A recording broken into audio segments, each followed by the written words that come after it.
Greetings, everybody. It's Jim. I had a lot more fun with this scenario than I thought I would. Off board, I'm thinking to myself, how do the humanoids defend here?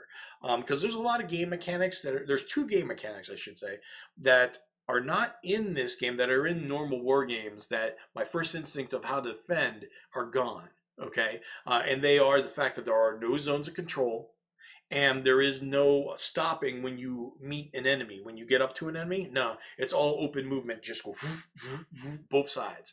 That changes everything, and you'll see that in a little bit. Plus, this scenario is definitely something you can play with your kids. 12 years old, don't care. Play it with them. Don't hand them the rule book to figure it out on their own, but you could definitely play with them, because this scenario, as much as I do think it has its thinking involved, is not complicated. So today, I'm going to be talking to you about my scenario report for Starship Troopers Scenario 1, Feint Against the Humanoids. So here we have my minty fresh copy, not so minty fresh anymore, I guess, of Starship Troopers, right? And I did decide that I'm going to get the clipper to try to clip the edges and stuff, because there are some little nubs on the side like they typically are. And the reason that's important here is because there is some fog of war. The skinnies are going to um, flip their counters over, because the Terran player is going to have to try to figure out what the defense is and such. So that's kind of important.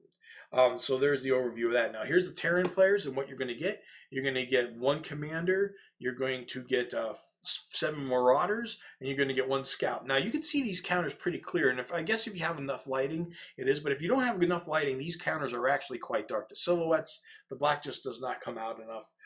So make sure you have some good lighting. But anyway, the stats on the bottom, simple enough: attack, defense, movement. Okay. The other nomenclature is to say what platoon they're in, what squad they're in. I didn't think that mattered here. It didn't. So I didn't care about that. Now we got the skinnies right here. Now on the upper left there, we have the installations. This is what the scenario is all about. We got 4 decoys, 3 power sources, which are worth 5 points apiece. Communications tower, you got 2 of those at 7 points apiece, and the all-important water supply for a whopping 15 apiece. Of course, the Terran player gets points if they destroy them. The humanoid player gets points if they are not destroyed. Simple enough. Now you get 12 warriors. And right there, and on the bottom right, those are the workers, the the humanoid meat shields, because the Terran player will actually lose a point every time one is destroyed. Got the funniest feeling that's going to happen. And then there's strong points right there that are worth have a defensive 9, and you can have up to 4 counters underneath it. The only thing is, if the strong point does get destroyed, well, everything under the stack gets destroyed as well. All right, so let's move on. Here's the on the bottom here. This is the setup for the Terrans. Now there is no stacking for the Terrans, because every counter is considered 1 man, so plenty of room. Why that's not so for the humanoid player, I'm not quite sure, but it doesn't matter. But here you don't want to stack them all in one spot. You want to cover a lot of ground. There's only 12 turns, and it takes you 5 turns to get to the top anyway, so it doesn't really matter. The skinnies, of course, here they are, and I've put them in. Now I'm playing solo, but what I did was I put the basic installations and strong points where I thought they would be good, and then I randomized everything at that point. And now the thing is, why the strong points are behind the installations is because of the way that you get the points. I mean, basically, when the Terran player moves to destroy a complex, they have to start their turn, not move and then destroy the unit. They have to start their turn already on the hex, and then make sure there's no enemies there, and then at the end of the turn they get to destroy the installation. So if they move on an installation, then the humanoid can actually react to them and take pot shots, or just throw a meat shield at them. Say, you got to destroy this first before you get that juicy target, right? And the thing is, with the humanoids, their whole thing is really ganging up. There is no such thing as a pot shot. The only way they get points, and they get great amount of points if they wound or kill an enemy. If they do that, they get like anywhere from 5 to 12 points if they like at the commander and stuff like that. So they really would love to just gang up on one target if they could. Even just a regular marauder, the scouts even worth 3 points if it's dead. But they really got to gang up. But I mean, also the humanoids only move 2. Okay, so they do get the bonus on the road like nobody else. I mean, they can move 4. So next time I play, I might consider keeping more installations on the road and the strong points on the road, because they're just so fluent and moving there. So there's these little things that you learn as you go. This is another reason why it's good to play more than one time on this, because you really learn more than just the system. All right. So anyway, here I am. I'm just moving this up to turn 4. It took me 4 turns just to get to this point. I didn't really want to push it with my scout that's up at the top there. Let's get closer here. Here's turn 5. I really didn't change much. Scout stays right next to the spaceport.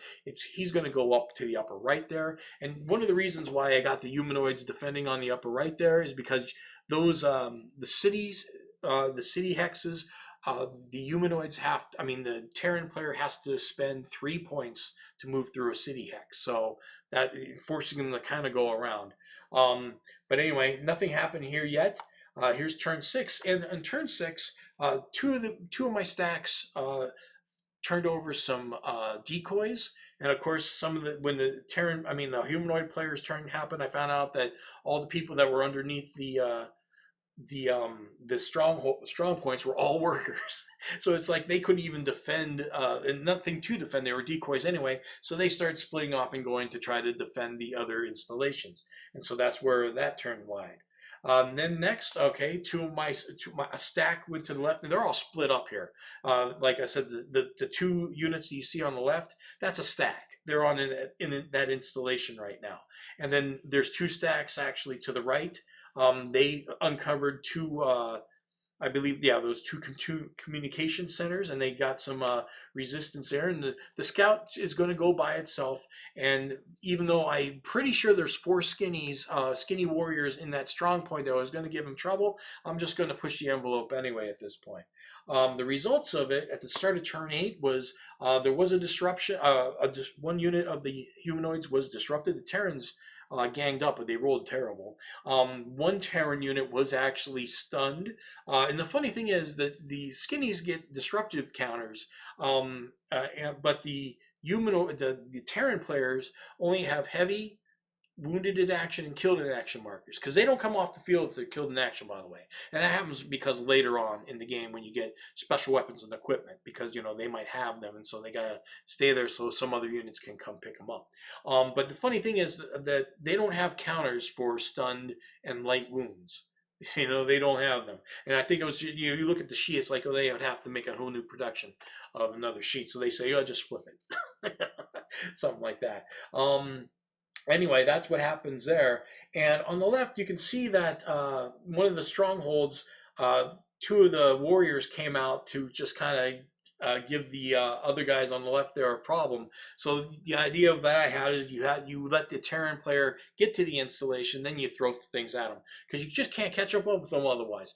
If you put them all out at the beginning, they're going to get the first dibs. They're going to get the initiative, and they can just blow you away. And of course, then you don't even get a shot. You just waste your opportunity to slow them down. So here's turn 9, and then at this point, there's been a few eliminations here. Another unit's been still stunned again, and another one stunned, and 2 disruptions here. And up in the upper right, I found out that it was another decoy there. So the scout found absolutely nothing except for trouble, because under that strong point, 4 guys came out, and they actually stunned the scout.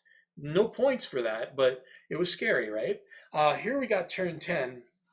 I'm sorry, they didn't stun the scout. I misspeak, because the scout gets away. But basically, it was enough. It's like there's no point in being there, so the scout goes away. On the left, the installation was destroyed. They destroyed those 2 guys, and this is where all the roles started to really work finally for the Marines here. They took care of one of those installation counters. Still having a problem on the left here, because they did destroy some more, but 2 workers now came in to sacrifice themselves to delay them for 1 more turn. And then here we go. Now everything's really wiped up and cleared out. The scouts come on over here. The other 2 went, and the commander went over to the other installation, found the water tower of all things. Nothing left under the strong point. That's going to be gone. And it was really a tight game for a little bit. I'm like, man, this is really not good for the Marines. And all of a sudden, just everything changed. Enough dice were rolled where the tide turned pretty heavily. And then on turn 12, here's what we got. There was some stuff on. Let me move that if I can. Can I move that? There we go. Yeah, there was some units right here. But basically, I kept my scout away from it because I was like, I'm thinking to myself, I didn't keep a tally of what was going on. I was like looking at it, I'm like, I think, I think I won as the Marines here. I won't risk losing because it's going to be still possibly close. But I wasn't going to risk my scout even for, it was only at 3 points at most because I didn't see a lot of resistance, and I bet you that was a lot of warriors there. So that's how it turned out. Basically, what happened was because of that water tower, it was actually even up for what was found and what wasn't. But it's the water tower that really flipped the lid there. Had this not have been a randomized place your people around like I did for solo, this definitely could have turned differently. But I definitely had a lot of fun with it, and as you can see, if you're an experienced player, you could probably already see some of the things that maybe I have done wrong. But it's definitely different from the first time I played it, which was a lot more straightforward. I spread out everything, and the Marines actually it ended up being close to the same, but it just is like a lot more resistance here before. So I think that would be better if this was actually a two-player game. Anyway, guys, I definitely suggest to play this once, twice, 4 times before moving on to the second, because why not? It's a lot of fun. Play it with you kids, and I'll see you next video.